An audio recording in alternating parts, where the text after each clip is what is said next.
Gaur hondakin bilketari buruzko akordioaren berri emango deu. Europako zuzentarauei jarraituz, hondakinen murrizketa eta berrerabilera bultzatzeaz gain, gaika ahalik eta gehien biltzeko sistema bat jarri zuen udalak 2014an. Orain, ibarrak eta bertako biztanleek euren egunerokoan dituzten beharretara hobeto egokitzeko, ondorengo aldaketa hauek adostu ditugu udalbatza osatzen dugun bi alderdiek. Adostasun puntuak.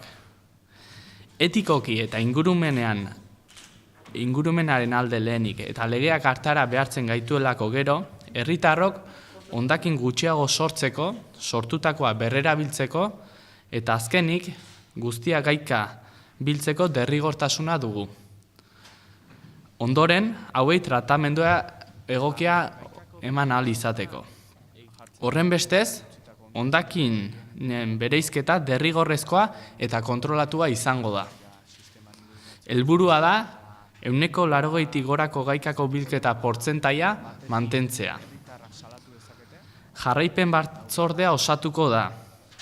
Udal ordezkari, herri eragile eta norbanako ez osatua.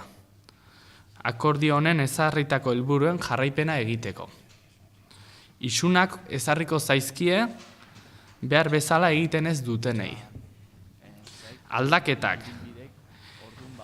Edukiontzi bidezko bilketa izango da. Organikoa eta errefusa txiparen bidez atera ahal izango da. Errefusa astean behin nahi den egunean 6etatik iluntzeko 11etara. Organikoa egunero ateratzeko aukera, hau ere arratsaldeko 6etatik iluntzeko 11etara. Landa eremuak berdin jarraituko du.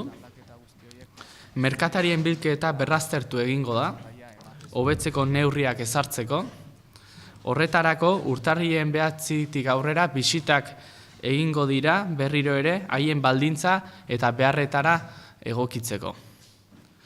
Ezarpena, baldintza teknikoetan aldaketarik egon ezean, martxoaren hasieran izango da.